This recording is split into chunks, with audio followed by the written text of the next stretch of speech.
The following is a listener-supported ministry from the Grace Evangelical Society. Judgments are coming in the eschaton, the end times. What is God's schedule for these judgments, and what do they entail? Let's talk about that today here on Grace in Focus. So glad you have joined us for this ministry of the Grace Evangelical Society. We come to you each weekday, and we have a website where you can find out more about us. It is faithalone.org.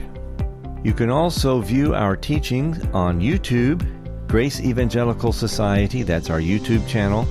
We have 2 or 3 new releases there each week, so subscribe, like, and enjoy those. Find them at YouTube, Grace Evangelical Society. And our website, once again, faithalone.org. Now with today's question and answer discussion, here are Bob Wilkin and David Renfro. Okay, David, I believe you have a question. It's from Clay. I can't seem to find a straight answer to this question. Well, let's try to give it to him. Let's do our best. He says, apparently the white throne judgment is at the end of the tribulation, the great white throne. And then he says, now I agree with you, the 2 judgments are 2 separate events. What our Bible study group couldn't determine is when the other judgment will take place for the believers alone, those whose names are written in the Lamb's Book of Life. Is there a specific time mentioned somewhere for the judgment of believers? Okay, excellent question. But first of all, I think your Bible study group is a little confused about the judgment of unbelievers, when that occurs. I agree. What did Clay say? It takes place at the end of the great white throne happens at the end of the tribulation, but that is not true. In Revelation 20, the opening verses talk about a millennium. In fact, Revelation 20, I guess, 1 through 6? Correct. Are the leading verses in the entire Bible that specifically mention the term 1,000 years. Satan was bound for 1,000 years, and thrones and judgment was committed, and it talks about that they reigned with Christ for 1,000 years in verse 6, right? Mm-hmm. So that's called the millennium. And notice after this, in verses 11 through 15, then I saw a great white throne and him who sat on it. Yeah, and that's after the verse 8. It talks about the final rebellion of Satan after the end of the millennium. And then verse 11 starts out with the great white throne. So it's obvious that great white throne happens after the millennial kingdom, not after the tribulation. Okay, so let's walk through the timeline. Right now we're in what's called the church age. Correct. The next major eschatological event, eschatological is a big word to mean last days. Prophetic event. The next major prophetic event is what? The rapture. The rapture, and the rapture 1 Thessalonians 4. Okay, 1 Thessalonians 4 and 5, and there's other texts as well, sure. Of course. And then the question is, what follows the rapture? The tribulation. Okay, you've got, how long is that?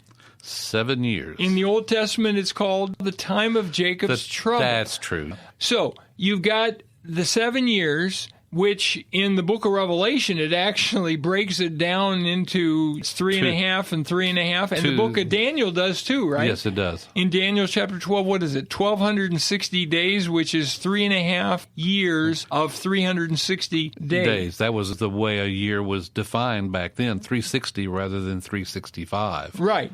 And so you have the 7 years, precisely 7 years. After the tribulation, then there's a 75-day gap, according to Daniel chapter 12.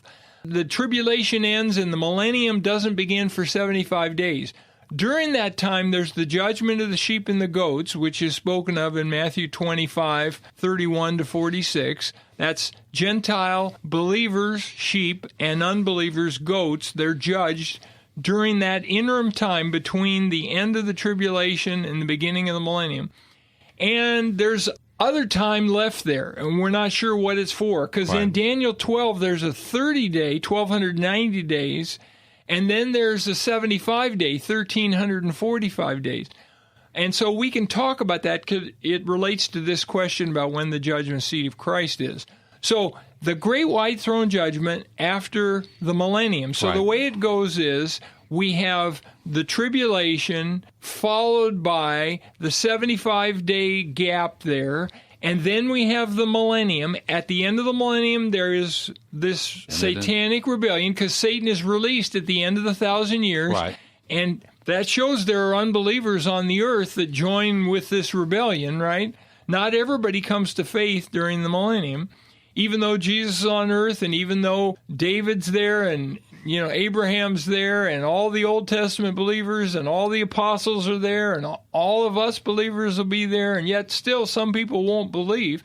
Sounds like a lot won't believe because it's a pretty big rebellion. Okay, after that rebellion is put down, then we have Satan cast into the lake of fire where the beast and the false prophet already are, and then we have the great white throne judgment. And after that comes the new heaven and the new earth in Revelation 21 and 22. I saw a new heaven and new earth. Right. So, first point, Clay, is that the great white throne judgment is after the millennium, before the new earth.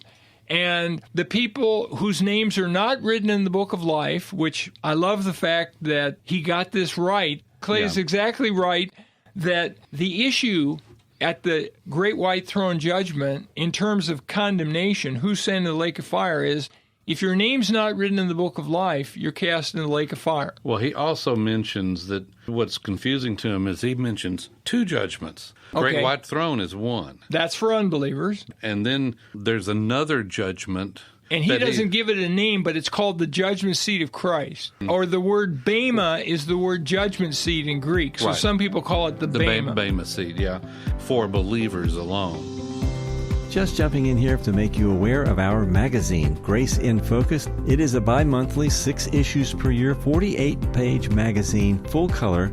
And we want you to subscribe by emailing your name and your snail mail address to ges@faithalone.org. The subscription is free. It can be accessed electronically or it can be actually physically sent to you if you live in the lower 48 United States. That's our Grace in Focus magazine. Send your name and snail mail address to ges@faithalone.org. It's called the judgment seat of Christ. Or the word bema is the word judgment seat in Greek. So some people call it the bema. Bema seat, yeah, for believers alone. He's probably asking, when does the bema seat judgment occur? And I've taken 77 minutes to get to this, but let me give you 3 possible answers.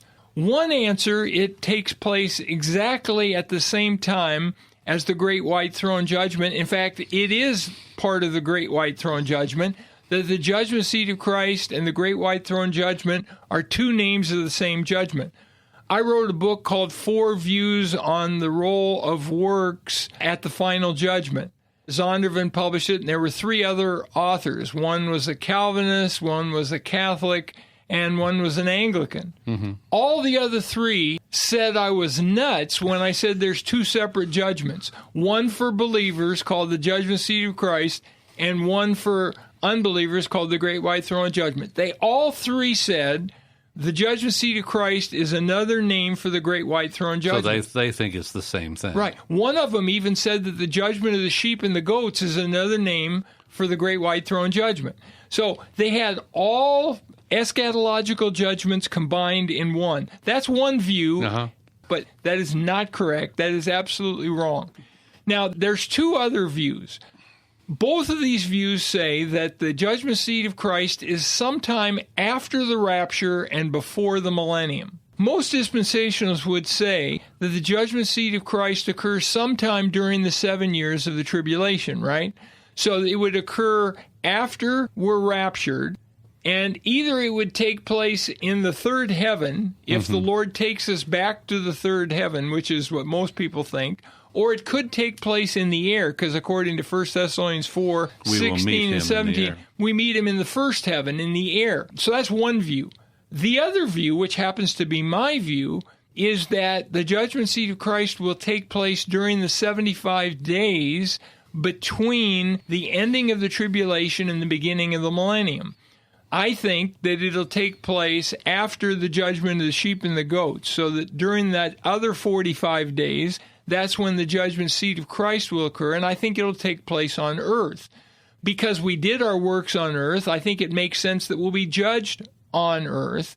And there's no indication that we are judged in heaven. Now, I know there are some people, the way they understand Revelation 5, 9, and 10 about the antiphonal singing, and in the majority text it says, the 24 elders say, you have redeemed us by your blood. Some people say, well, that proves the judgment seat of Christ has already occurred. John Clace, who agrees with me, the judgment seat of Christ occurs during those 75 days. He thinks that Revelation 5, 9, and 10 looks to the time before the tribulation begins, and that there will be church-age believers who've already died who are overcomers, and so they will already be clothed in white. They will already have crowns. As a result, even though they've not experienced their judgment yet, they've already experienced some of the benefits of that coming judgment. My view is a little different than John's. I think when they say, you have redeemed us by your blood, they are like singers in an opera. If I'm singing in an opera, I'm presenting myself as someone. I'm an actor. In fact, I think the 24 elders are angelic beings, and that they represent Israel and the church. 12 for Israel, 12 for the church. But either way, I would agree with John, it occurs after the tribulation on earth. But I guess to bring this to a close, it's clearly after the rapture and before the millennium begins. It cannot occur after the millennium because some of us, believers, will rule and reign with Christ during the millennium. And we couldn't do that unless we were already judged. Correct. 2 Corinthians 5, 9, and 10 uses the term judgment seat of Christ. So does Revelation 14, 10 through 12. 1 Corinthians 3, 10 through 15 talks about it. 1 Corinthians 9, 24 to 27. 1 John 2, 28. 1 John 4, 17 to 19 talks about it. Luke 19, the parable of the minas, talks about it. Matthew 25, the parable of the talents, talks about it. Matthew 24, 45 to 51, the parable of the just and the unjust servant. There's lots of verses that talk about the judgment seat of Christ. Which shows how important it is. It's very important.